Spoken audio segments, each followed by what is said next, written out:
Southshot barrel-aged small batch bourbon whiskey is a product that I can't find anywhere other than the bottle currently in my possession. I find several reviews of a straight bourbon from them, but not the version that is 80 proof and aged for only 6 months. I also noticed that their website is offline, there is no Facebook page, no Twitter account, and the further I research, the less clear it is who makes the stuff. I can't find a single positive review online either, but most reviews were more brutal than ours. In short, this is a bourbon that is about as benign and lackluster as it gets. We would have some fun mocking it, but it was just too boring. So, on with the show?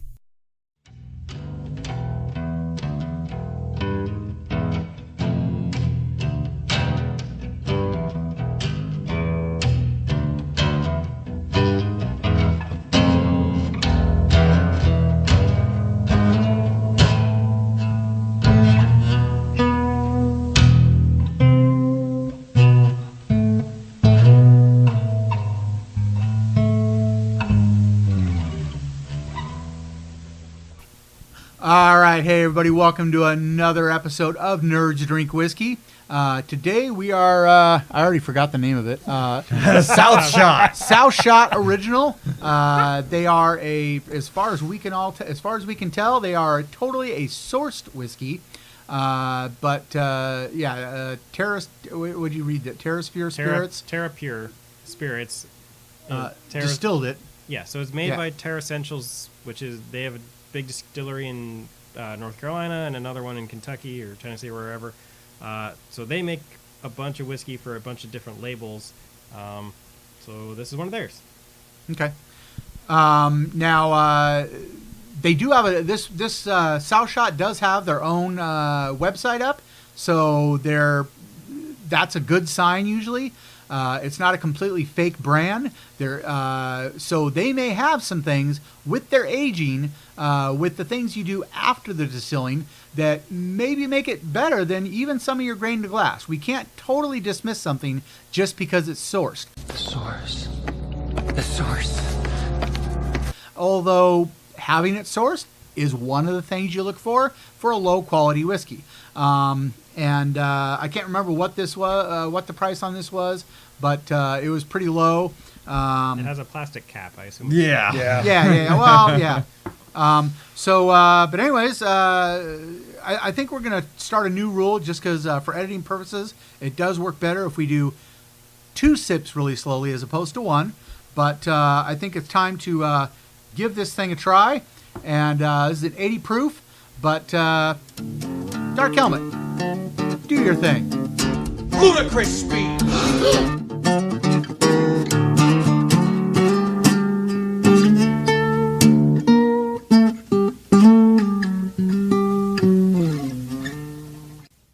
It has an initial smooth. When you first taste, almost no flavor, kind of smooth. Then the taste hits on the rollback.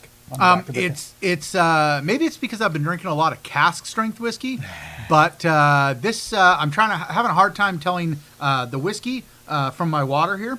Yeah, kind of weak on the initial flavor. It is 80 proof. There's I don't know. There's not much to it. Do you guys notice anything? I mean, honestly, to me, it kind of tastes a little bit just like it's. I mean, I can definitely taste that it's a sour mash style, almost a slight reminiscent of. It kind of reminds me a little bit of Jack Daniel's, not really. It's got that little bit of sour mash flavor there, but it's nothing really spectacular that I would want to really drink again. It's Nothing. There's not a whole lot to it. There's nothing prominent that I can tell. The smell is it's not overpowering, but it's not enough to really. I would say it's not interesting, but neither is it offensive. Like yeah. a lot of the cheap whiskeys get that like really harsh. It's actually got a decent finish, as far as it doesn't kick you in the mouth. Mm-hmm. It's not killing my throat. That's partly it is only an 80 proof, but So as far as a generic whiskey, it's fine. You could I think this is. I haven't read anything, but I'm going to guess that this was chill filtered. I think they were maybe a little aggressive on the filtering. They could have. It could have been definitely improved by keeping some of the fatty acids in there, giving it that thicker, creamier taste. Well, but There's no cask flavor. yeah, it's also only 6 months old. Yeah, I was gonna say So there's no there real isn't time any- for it to age and get Right. some more There's flavor. no flavor to for them to lose because it never had. right, and it's I gotta say it's probably a good. It seems like a good cut. There's not any turpentine kind of flavor to it. Yeah, Yeah. that's true. So it's good for what it is, but maybe a little bit more time in the cask, maybe a little less aggressive filtering, and I think they could definitely have something, but I don't know. Yeah. Yeah, there's it's almost pretty nothing. light color, and almost that nothing. it looks like there's a color that pretty much makes sense for 6 months of aging. So Do you think this would it's- be a whiskey to throw in the cask for 3 weeks to see if we can get a No, because what we noticed with that cask is that it actually, the things that are wrong with this whiskey would increase those. So the cask kind of it softens it more, and this is already too soft. So soft. And it softens the rough edges, and this already has no edge. So it's great if you want to drink something neat and you don't like that really strong bite. This has got a very very mild finish. I would say this is So- a good intro whiskey. Yes, yeah, that's- for absolutely. bourbon. Yeah, I mean, whereas a lot of Irish whiskeys are great for an intro, this is a bourbon that's good for your first bourbon. It's a good bourbon for people that are not really familiar with bourbon. So there's a lot of good things about this, but there's nothing exceptional. So recommended for beginner bourbon drinkers. I will watch Southshot with interest on what they evolve into and whether they come up with something that's been aged longer. Again, maybe a less aggressive filtering to keep those fatty acids in. But right now, other than that, for your experienced whiskey drinker, for your experienced bourbon fan, I'm giving it a pass. What about you, Jeff? I don't know that I'd buy it, but if someone gave me a shot, I'm not going to turn it down. I honestly can agree with you. I mean, as far as for a beginning whiskey drinker, especially if you're trying to get into something, probably I'm guessing in the cheaper range, like cheaper than Jack Daniel's or something like that, especially if you like that sour mash as a beginning, this would be a very good starter. Other than that, for an experienced whiskey drinker, I honestly agree with you. This is, there's not really a whole lot to it. But it works if somebody really wants to hand me something to drink. I would recommend a restaurant use this as their well. There you go. I like that idea. Well, except for I think this would make a horrible mixing whiskey because it's so mild.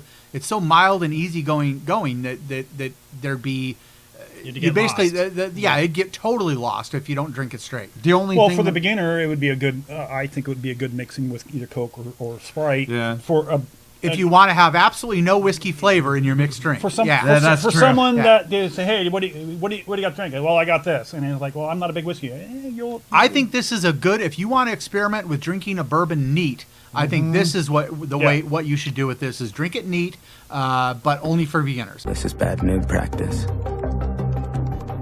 Any experienced any experienced bourbon fan is not going to be impressed with this, but a beginner, it's a good beginner for drinking it neat. It's going to start your palate up to that kind of that whiskey style of bourbons and sour mash and things like that. It's going to really open up your palate just to where you know what you're getting when you get into the little more bitey, sharper stuff a little later.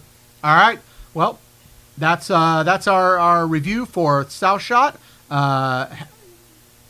Coming up next week, we got a little bit of we're starting to get into the Halloween spirit. You can tell with our background and our little dog over there and our Cthulhu right here. But and we're going to continue Halloween celebrations next week, and then we got something for you independent writers coming up after that. But we will see you next week with another episode of Nerds Drink Whiskey.